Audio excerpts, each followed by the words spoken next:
When Grandpa asked me where my car was, I froze. His voice was warm, gentle, the kind of voice that used to make me feel like everything in the world could be fixed with just one hug from him.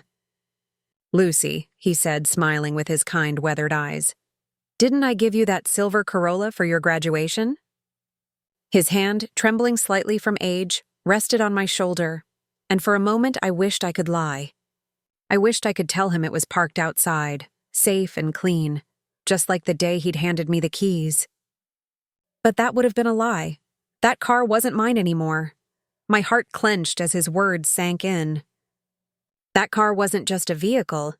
It was his gift, his pride, and my symbol of independence.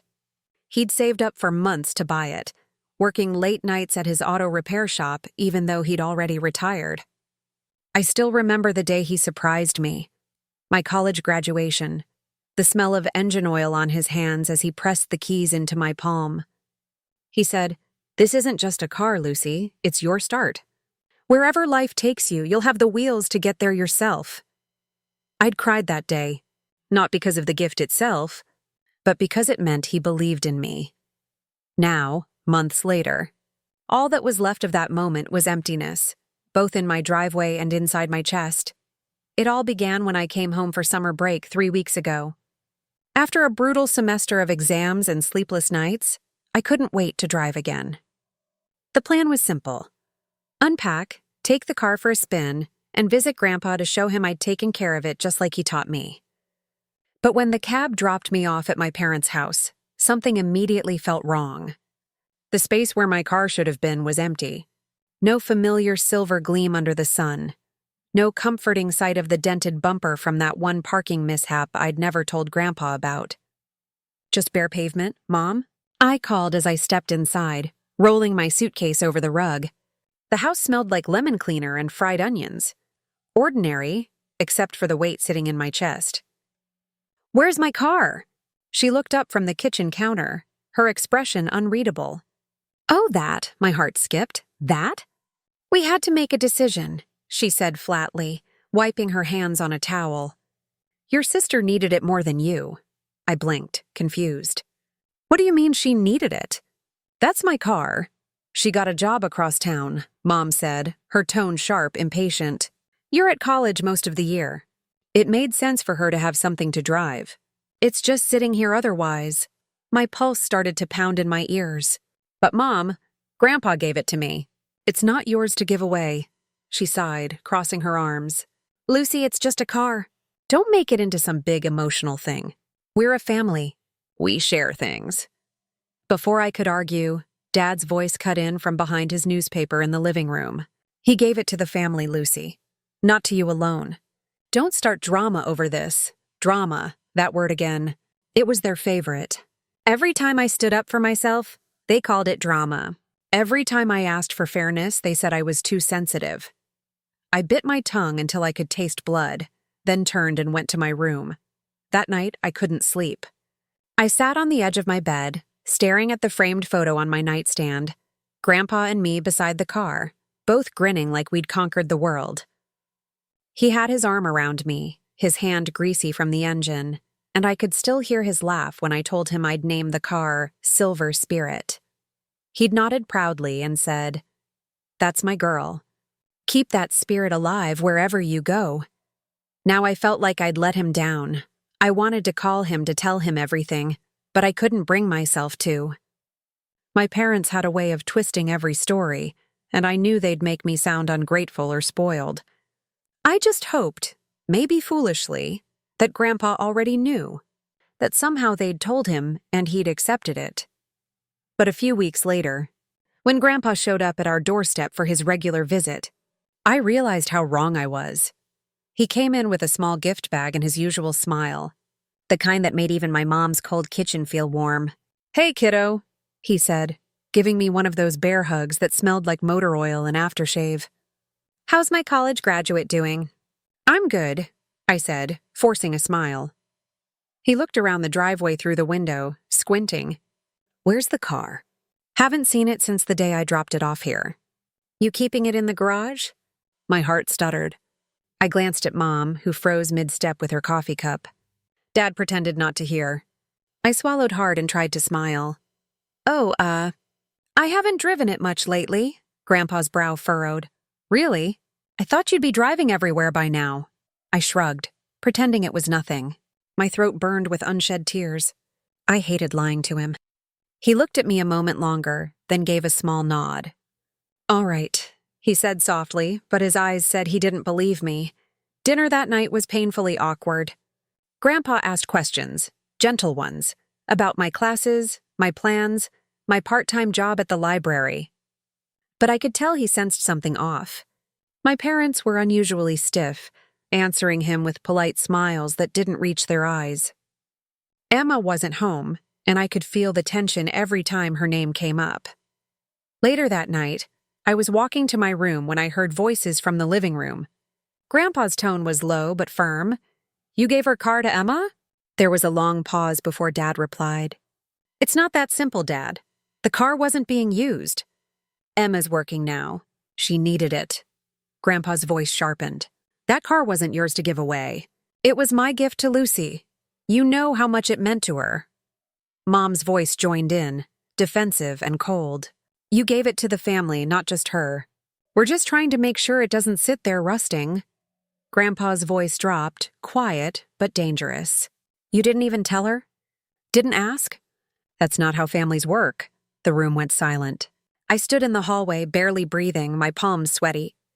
I'd never heard Grandpa sound so disappointed. A minute later, I heard him sigh, a long, tired sound that made my chest ache. You know, he said softly, when you take something that isn't yours to give, life has a way of teaching you the lesson back. He didn't stay much longer after that. The next morning, I walked him out to his truck. The air was thick with the smell of rain, the sky gray and heavy. He handed me a small box wrapped in brown paper. A little something for your studies, he said with a smile that didn't quite hide the sadness in his eyes. I took it, trying to smile back. Thank you, Grandpa. He looked at me for a long time before pulling me into a hug. His voice was low, almost a whisper. Don't worry, sweetheart. Some lessons come slowly. I didn't understand then what he meant, but I would. As his truck disappeared down the road, I stood in the driveway, staring at the empty spot where my car used to be, where the silver spirit once gleamed under the sun. The wind picked up, scattering the petals from Mom's rose bushes across the pavement. It felt like the world was mocking me, beautiful but indifferent. Inside, my parents went about their day like nothing had happened. Mom hummed while washing dishes. Dad read his paper. I sat quietly at the table, eating cereal that tasted like cardboard, trying not to let the bitterness consume me. But inside, something shifted. For the first time, I realized my parents didn't see me as my own person, just as a convenient piece in their family puzzle, something they could move around to fit their comfort. That car wasn't about money or metal or paint. It was about control, about how easily they could take away something I'd earned just to please my sister, and I promised myself right then that I wouldn't let them take anything else from me. Not my place, not my pride, not the quiet bond I shared with Grandpa, the only person who'd ever believed I deserved better. That night, I sat by my window, holding the little box he'd given me. Inside was a small keychain, silver, engraved with the words, "Drive your own path." I clutched it tightly, tears streaming down my face.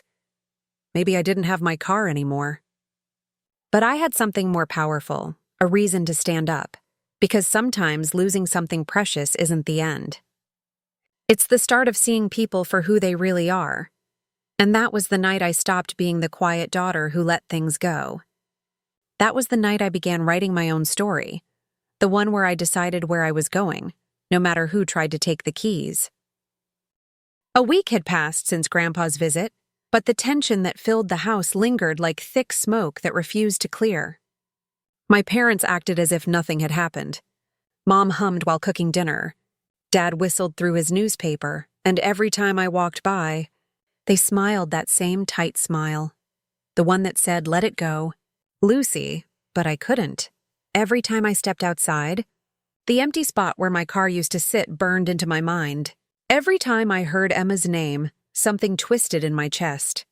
I tried to distract myself with small things, studying for my summer course, working at the library, but the thought of that car, my car in my sister's careless hands, haunted me. The way Grandpa had looked at me before he left, his eyes filled with quiet disappointment and sadness, replayed over and over. I could still hear his words echoing in my mind. "Don't worry, sweetheart. Some lessons come slowly." I didn't know what lesson he meant, but something told me it wasn't over yet. Then one night, while scrolling through social media, I saw it, Emma's Instagram story. She'd posted a video of herself and her friends laughing in the parking lot outside a restaurant. And there it was, unmistakable even through the phone screen, the silver Corolla. My car. My heart thudded as I noticed the details. A dent on the passenger side, fast food wrappers on the dashboard, and a cheap pink air freshener hanging from the mirror.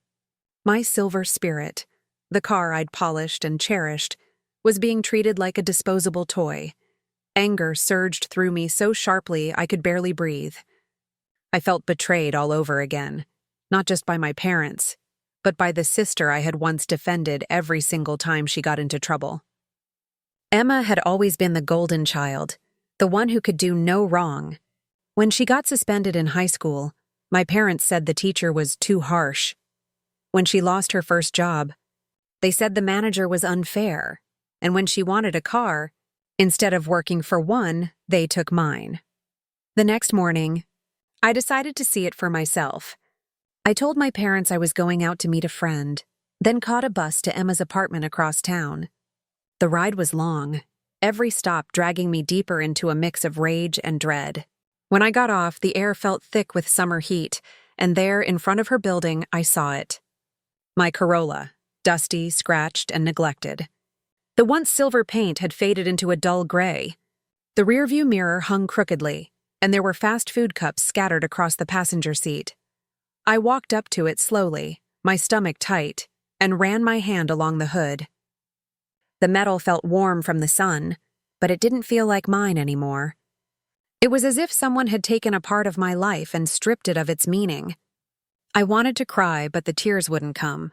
Instead, I just stood there, staring, until I heard a familiar voice behind me. Well, look who's here," Emma said, stepping out of the building in sunglasses and a smug grin. Miss Perfect herself. I turned to face her, my pulse quickening. "Why, Emma?" I asked quietly. "Why couldn't you just ask? Why take it like that?" She shrugged, completely unbothered. "Because I needed it. And you weren't using it. You're at college, Lucy. You act like the world owes you something just because Grandpa likes you more." "That's not true, and you know it," I said, my voice trembling. "He gave me that car." "It wasn't yours to take," she smirked, pulling out her phone. "Oh, please. Everything in this family gets shared eventually. Mom said it's just fair. Maybe you should stop being so dramatic." There it was again, that word, dramatic. It burned in my chest like poison. I wanted to shout, to tell her how selfish she was, but I knew it would be pointless. Emma was used to getting what she wanted, and she always had our parents backing her up. As I turned to walk away, her boyfriend came out of the building. He was tall, tattooed, with a smirk that made my skin crawl. "Hey, babe," he said to Emma, tossing his keys in the air. "Who's this?" "My sister," Emma replied with a laugh. "She's checking up on her old car." He looked at me, then at the car, and laughed. "Oh, this was yours? Dang, that's cold. Guess you should have driven it more." They both laughed, like it was some inside joke. I didn't say a word. I just walked away, my hands shaking, my face burning. When I got home, I went straight to my room and closed the door. I sat on my bed, clutching the small keychain Grandpa had given me, the one that said, "Drive your own path." I finally broke down. The betrayal, the humiliation, the helplessness, it all came crashing down in sobs I couldn't stop. That night, I called Grandpa. He picked up on the second ring. "Lucy, sweetheart," he said, his voice instantly calming me. "I've been waiting for your call." I didn't even try to hide my tears. "They gave it to her, Grandpa. She ruined it. It's covered in trash and dents." They all act like it's nothing. I don't even know what to do anymore." He was silent for a moment. I could hear the faint ticking of a clock in the background. Then he spoke softly but with a steel edge. "Don't do anything rash. Let me handle this. I think it's time your parents learned the value of what they take for granted. Grandpa, please don't start a fight." He chuckled, though it wasn't a happy sound. "A fight? Oh no, Lucy, just a family dinner. I'll call them tomorrow." And that's exactly what he did.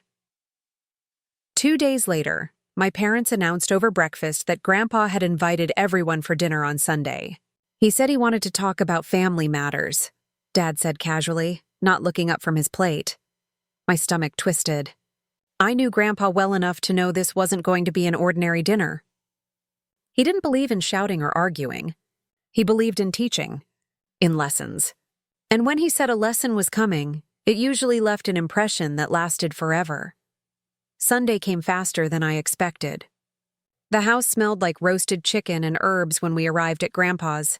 The table was set beautifully, his finest dishes, polished silverware, even a bouquet of fresh daisies in the center. Emma showed up last, strutting in with her usual confidence, tossing her hair like she owned the room. "Glad you could make it," Grandpa said, his tone cheerful but his eyes sharp. Dinner started pleasantly enough. He asked about work, about my studies, about Dad's new project at the firm. Everything felt normal until dessert. Grandpa stood up, cleared his throat, and looked around the table. "I wanted to talk to you all about something important," he said calmly. "A few months ago, I gave Lucy a car. It wasn't much, but it was a gift from my heart, a reward for her hard work and independence."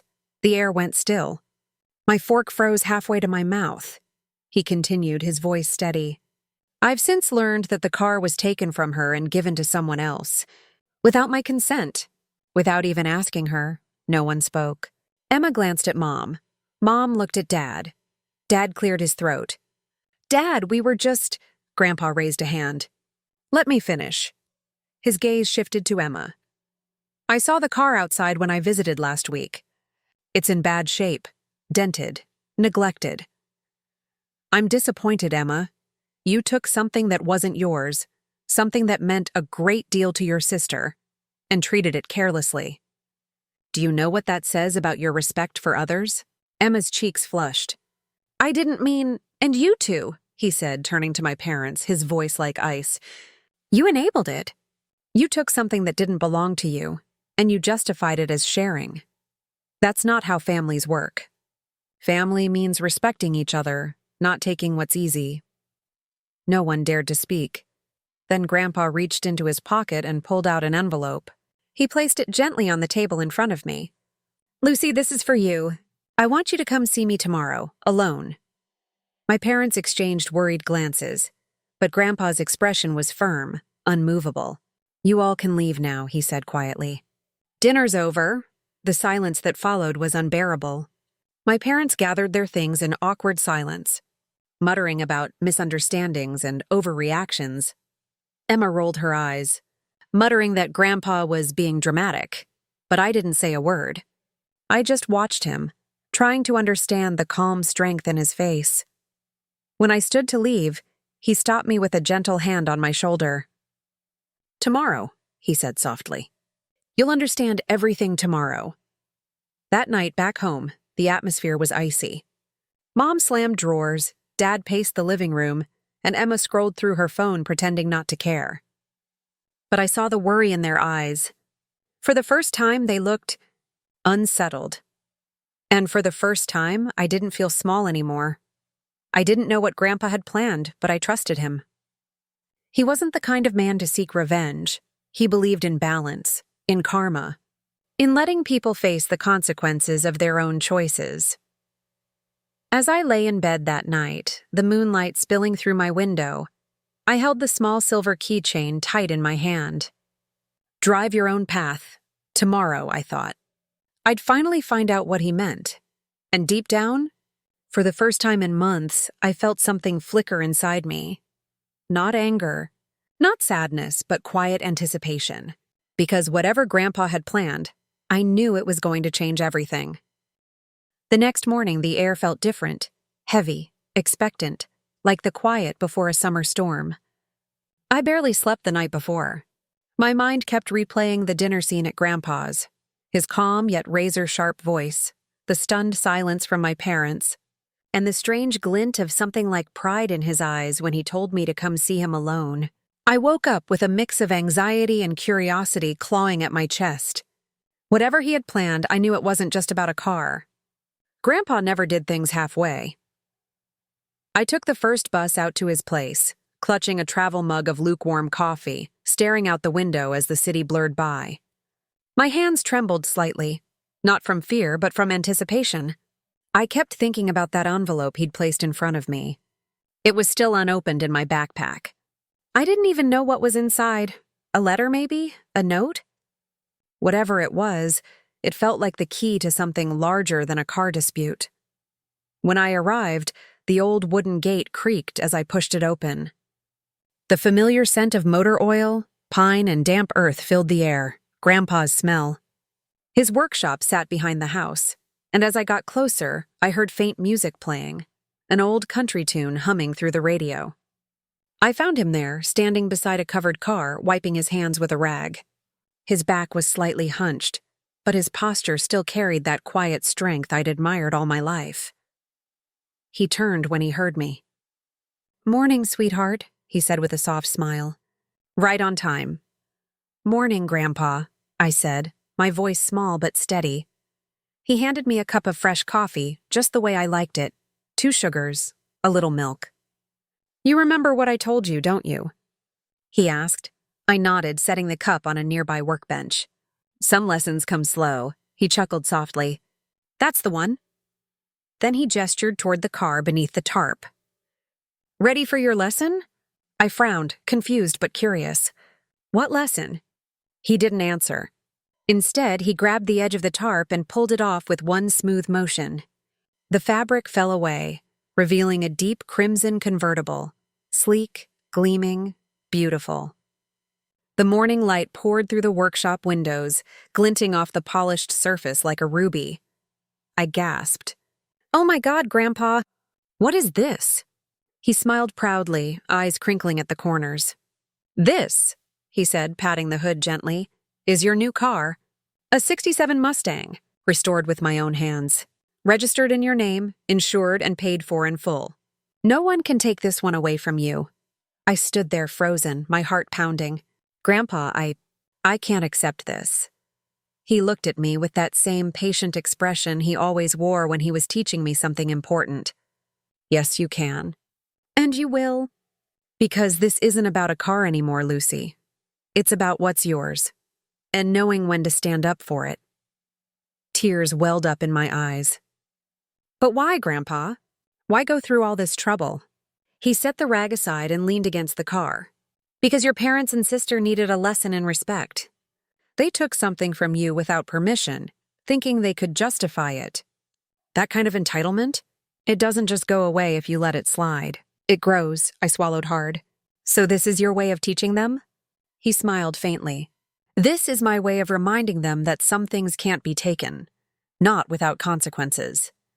You earned that first car through hard work. You deserved it. When they decided to give it away, they showed what kind of people they were. But you showed grace. You didn't yell, you didn't lash out. And that's why you're standing here today and they're not." I felt the tears spill down my cheeks. "I don't know what to say." He chuckled softly and handed me a set of keys. "You don't have to say anything. Just promise me one thing. Never let anyone make you feel small for valuing what's yours. Whether it's a car, your time, or your dignity. Once you give that away too easily, people stop seeing your worth." I nodded, clutching the keys like they were sacred. He smiled, satisfied. "Good. Now let's take her for a spin." The engine roared to life with a deep, steady hum that vibrated through my chest. I slid into the driver's seat, the leather cool against my skin, and for the first time in months, I felt free. Grandpa climbed into the passenger seat, and we drove down the narrow country road behind his house, the wind whipping through our hair. Neither of us spoke much. The sound of the engine said everything that needed to be said.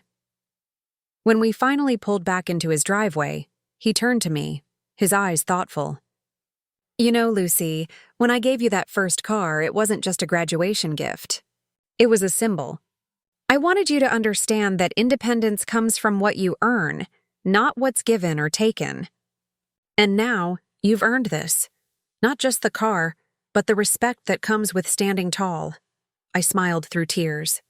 Thank you, Grandpa. I'll never forget this. He nodded and patted my hand. I know you won't. Now go on. Drive it home. Let them see. My breath caught. You mean, he smirked. Exactly what you think I mean. Some lessons are best taught without words. I hesitated only for a moment before sliding back into the car. The drive home felt surreal. The sunlight spilling across the dashboard, the smell of the new leather, the thrill of the open road beneath me. Every mile felt like a heartbeat, strong and defiant. When I turned onto our street, I saw my parents standing outside with Emma, talking by the mailbox. Their conversation stopped the moment they heard the car's low, confident rumble. Mom's hand flew to her mouth. Dad straightened, his face turning pale. Emma's expression shifted from confusion to disbelief. I parked right in front of them, the tires crunching softly on the gravel. The engine purred as I turned it off, and for a moment, the silence was deafening. I stepped out slowly, my head held high. Mom was the first to speak. Lucy, where did you get that? Grandpa, I said simply. He wanted me to have it. Dad blinked, still processing. But that car, it's mine, I interrupted, my voice calm but firm, registered in my name. He said it's a gift for doing the right thing. Emma scoffed. Oh, come on, Lucy, you're making this a whole thing again. Over a car? I turned to her, my gaze steady. It's not about the car, Emma. It's about respect. Something you might want to learn before life teaches you the hard way.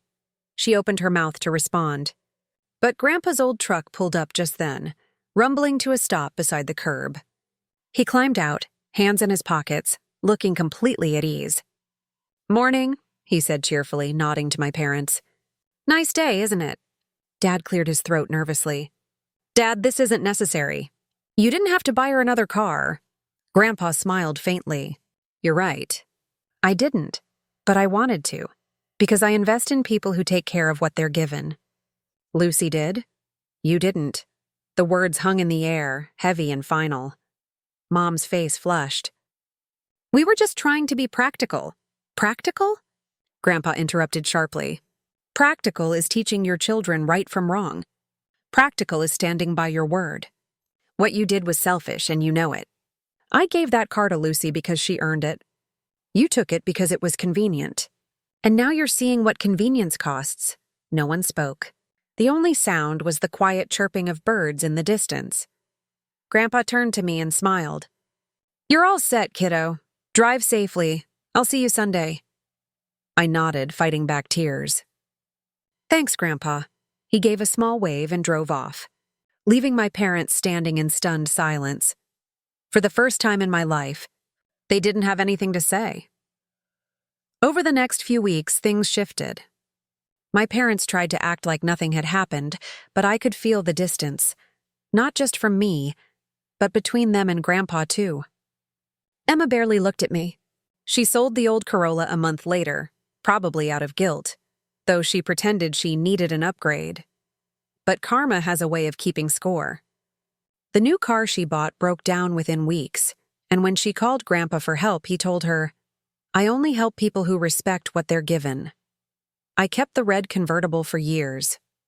It wasn't just a car anymore, it was a reminder. Every time I turned the key, I remembered Grandpa's words, his strength, his quiet justice. That car saw me through college, my first job, even my first heartbreak. It carried me forward every time life tried to pull me back. And whenever people asked me about it, why an old car? Why not trade it in? I'd just smile and say, because it reminds me who I am. Sometimes revenge doesn't need shouting or chaos. Sometimes it's just dignity, the kind that glows quietly under the sun. The kind that comes from knowing justice doesn't need to be cruel to be powerful. Grandpa taught me that true revenge isn't about payback. It's about peace. about reclaiming what was yours all along, not with anger, but with grace. Because in the end, the best kind of revenge is simply living with the freedom they tried to take from you, and never handing over the keys again.